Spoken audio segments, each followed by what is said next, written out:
Hello friends, welcome to Preethi's Delicacy. இன்னைக்கு நம்ம Preethi's Delicacyல சத்து மாவு எப்படி ப்ரிப்பேர் பண்றது அப்படிங்கறத பார்க்கலாம். இது வந்து குழந்தைங்கள்ல இருந்து பெரியவங்களுக்கு வரைக்கும் ரொம்ப ஒரு ஹெல்தியான ட்ரிங்கா இருக்கும். நீங்க குழந்தைங்களுக்கு கொடுக்கறதா இருந்தா நீங்க 8 மாசத்துக்கு மேல இருக்கிற குழந்தைங்களுக்கு கொடுங்க. ஏன்னா இதல நட்ஸ் எல்லாம் ஆட் பண்ணிருக்கனால 8 மாசத்துக்கு மேல கொடுக்கிறது ரொம்ப ஒரு பிரெஃபரபிளா இருக்கும். இந்த சத்து மாவுல நான் டோட்டலா 22 ingredients ஆட் பண்ணியிருக்கேன். நீங்க இதே தான் ஆட் பண்ணனும் அப்படிங்கற அவசியம் இல்ல. நீங்க உங்க விருப்பத்துக்கு ஏத்த மாதிரி நீங்க கொஞ்சம் கூடவோ குறைக்கவோ செஞ்சுக்கலாம். சத்து மாவு பாத்தீங்கன்னா குழந்தைகளோட weight gainக்கு ரொம்பவே ஹெல்ப்ஃபுல்லா இருக்கும். இந்த சத்து மாவு நாங்க ரெகுலரா எங்க வீட்ல செய்யறதோட ரெசிபி. வாங்க இப்போ நம்ம வீடியோக்குள்ள போகலாம். வீடியோக்குள்ள போகிறதுக்கு முன்னாடி நீங்க நம்ம சேனலை ஃபர்ஸ்ட் டைம் பார்க்கறீங்கன்னா மறக்காம Subscribe பண்ணிடுங்க. இப்போ நம்ம இந்த சத்து மாவு ரெடி பண்றதுக்கான எல்லா ingredientsயும் ஒரு தடவை நல்லா கழுவிட்டு ஃபேன் காத்துல இல்லாட்டா வந்து வெயில்ல ஆற வச்சு நம்ம எடுத்துக்கலாம். இல்லனா ஏன்னா எல்லாத்துலயுமே பாத்தீங்கன்னா அந்த தூசு மண்ணெல்லாம் இருக்கும். எல்லாத்தையும் ஒரு தடவை நம்ம நல்லா கழுவிக்கலாம். இந்த பொட்டுக்கடலை, ஜவ்வரிசி, இந்த மாதிரி பாதாம் இதெல்லாத்தையும் நம்ம வாஷ் பண்ணனும் அப்படிங்கற அவசியம் இல்ல. அத தவிர இந்த பருப்பு வகைகள் எல்லாத்தையும் நம்ம ஒரு தடவை கழுவி க்ளீன் பண்ணி ஆற வச்சு நம்ம எடுத்துக்கலாம். சத்து மாவு அரைக்கிறதுக்கு முக்கியமான இன்கிரிடியன்ட் பாத்தீங்கன்னா ராகி. இது வந்து ஒரு 500 கிராம் அளவுக்கு எடுத்துக்கங்க. இத ஃபர்ஸ்ட் நம்ம நல்லா வறுத்துடலாம். இத வறுத்துட்டு நல்ல ஒரு கலர் சேஞ்ச் ஆகும். இந்த டைம்ல வந்து நம்ம தனியா ஒரு பாத்திரத்துக்கு மாத்தி வெச்சுக்கலாம். அடுத்ததா நம்ம பச்சை பயிறு சேர்த்துக்கலாம். நான் வந்து இன்னைக்கு 150 கிராம் அளவுக்கு பச்சை பயிறு சேர்த்திருக்கேன். பச்சை பயிரை வந்து நீங்க வறுக்கும் போதே பாத்தீங்கன்னா உங்களுக்கு நல்ல ஸ்மெல் இருக்கும். அது மட்டும் இல்லாம பாருங்க ஒரு நல்ல கலர் சேஞ்ச் தெரிய ஆரம்பிக்கும். இந்த ஸ்டேஜ்ல நம்ம இத வந்து வேற பாத்திரத்துக்கு மாத்திக்கலாம். அடுத்ததா நம்ம சோளம் சேர்த்துக்கலாம். ஒரு 150 கிராம் அளவுக்கு சோளம் சேர்த்துக்கங்க. இந்த மாதிரி நம்ம வறுக்கும் போது அடுப்பை வந்து மிதமான தீயில வச்சுக்கங்க.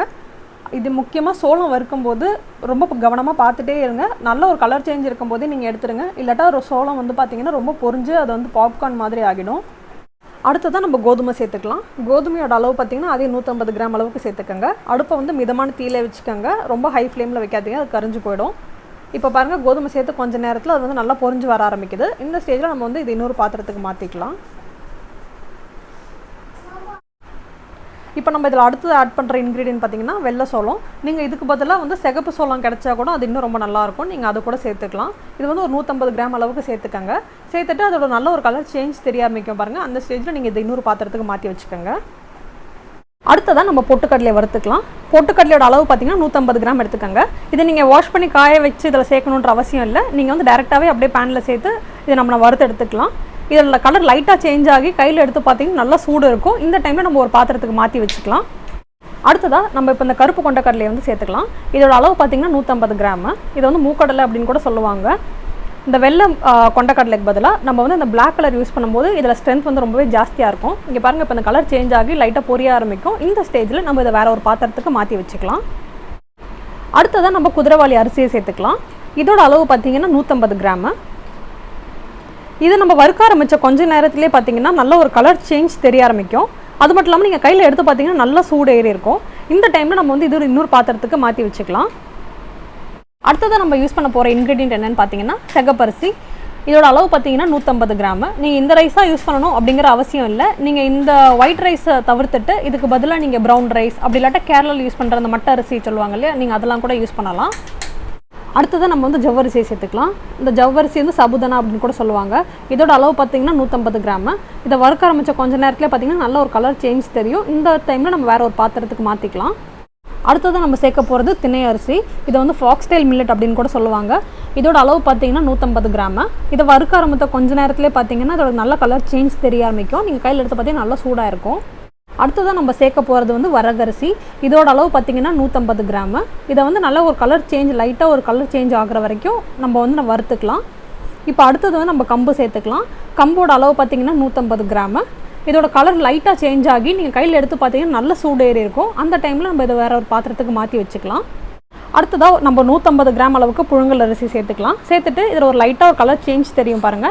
அது மட்டும் இல்லாம அரிசி வந்து நல்லா பொரிய ஆரம்பிக்கும். இந்த ஸ்டேஜ்ல நம்ம இத வேற ஒரு பாத்திரத்துக்கு மாத்திக்கலாம். அடுத்ததா நம்ம ஒரு 150 கிராம் அளவுக்கு பாசிப்பருப்பு சேர்த்துக்கலாம். பாசிப்பருப்பு வறுக்க ஆரம்பிச்ச கொஞ்ச நேரத்திலே நல்ல ஸ்மெல் இருக்கும். அதே மாதிரி உங்களுக்கு ஒரு கலர் சேஞ்ச் தெரிய ஆரம்பிக்கும். நீங்க ரொம்ப நேரம் வறுத்துட்டீங்க அப்படினா கரிஞ்சு போய்டும், பாத்துக்கங்க. அடுத்ததா இப்ப நம்ம 150 கிராம் அளவுக்கு வேர்க்கடலை சேர்த்துக்கலாம். சேர்த்துட்டு மீடியம் ஃப்ளேம்ல நல்லா ரோஸ்ட் பண்ணிக்கங்க. பாருங்க லைட்டா அது கலர் சேஞ்ச் ஆயிருக்கு. இது வரைக்கும் நீங்க வறுத்தா போதும்.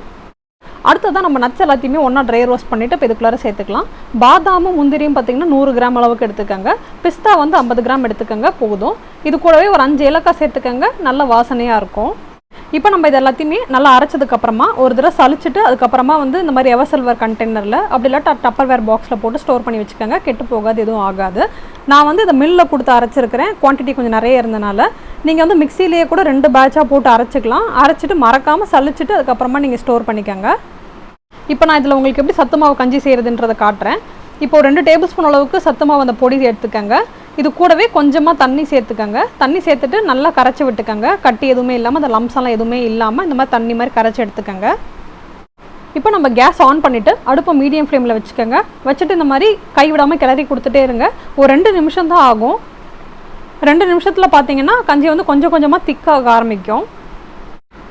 இதை பாருங்கள் ஃப்ரெண்ட்ஸ், கஞ்சி வந்து கெட்டியாக ஆரம்பிச்சிருச்சு. இந்த ஸ்டேஜில் நான் வந்து கொஞ்சமாக பால் சேர்த்துக்கிறேன். நீங்கள் வந்து 1 இயர்க்குள்ளே இருக்கிற குழந்தைங்களுக்கு கொடுக்குறீங்க அப்படின்னா நீங்கள் இதில் பால் எதுவுமே சேர்க்க தேவையில்லை. நீங்கள் வந்து அப்படியே வந்துட்டு டேரெக்டாக வந்துட்டு கொஞ்சமாக நாட்டு சக்கரை அப்படி இல்லாட்டா பனங்கற்கண்டு சேர்த்துட்டு நீங்கள் வந்து குழந்தைங்களுக்கு கொடுக்கலாம். நான் வந்து என் பையனுக்கு செய்கிறேன் அப்படிங்கிறனால இன்னும் கொஞ்சம் பால் எக்ஸ்ட்ரா ஆட் பண்ணியிருக்கிறேன். ஆட் பண்ணிவிட்டு எந்த லம்ஸுமே இல்லாமல், அந்த கட்டி எதுவுமே இல்லாமல் கரைச்சி விட்டுக்கோங்க. அந்த பாருங்கள், அந்த ஃப்ளோயிங் கன்சிஸ்டன்சி இந்த மாதிரி வரும்போது நீங்கள் வந்து கேஸ் ஆஃப் பண்ணிவிடுங்க. அவ்வளோதான். கடைசியாக இப்போ நம்ம இதில் ஒரு டீஸ்பூன் அளவுக்கு நாட்டு சர்க்கரை சேர்த்துக்கலாம். சேர்த்துட்டு இந்த மாதிரி நல்லா கலந்து விட்டுடுங்க. அவ்வளோதான் ஃப்ரெண்ட்ஸ், ரொம்பவே ஹெல்த்தியான நம்மளோட சத்து மாவு கஞ்சி ரொம்ப சூப்பராக ரெடி ஆகிருச்சு. குழந்தைங்கள்லேருந்து பெரியவங்களுக்கு வரைக்கும் ரொம்பவே ஹெல்த்தி அண்ட் நியூட்ரிஷியஸான ஃபுட் இது. நம்ம இப்போ இந்த சத்து மாவு அரைக்கிறதுக்கு அந்த 22 இன்க்ரீடியன்ஸ் யூஸ் பண்ணோம் இல்லைங்களா, அதோட அளவுங்களை வந்து நான் அந்த டிஸ்கிரிப்ஷன் பாக்ஸில் கொடுக்குறேன். வேணுன்றவங்க செக் பண்ணி பார்த்துக்காங்க. அவ்வளோதான் ஃப்ரெண்ட்ஸ், ரொம்பவே ஹெல்தி அண்ட் டேஸ்டியான ஹெல்த் ட்ரிங்க் வந்து நம்ம ரொம்பவே சூப்பராக ரெடி பண்ணிட்டோம். கண்டிப்பாக ட்ரை பண்ணி பார்த்துட்டு எப்படி இருந்துச்சுன்னு மறக்காமல் எனக்கு கமெண்ட் பாக்ஸில் சொல்லுங்கள். தேங்க்யூ ஃபார் வாட்சிங் த வீடியோ. என்னோட ரெசிபிஸ் உங்களுக்கு பிடிச்சிருந்ததுன்னா மறக்காமல் சப்ஸ்கிரைப் பண்ணிவிடுங்க.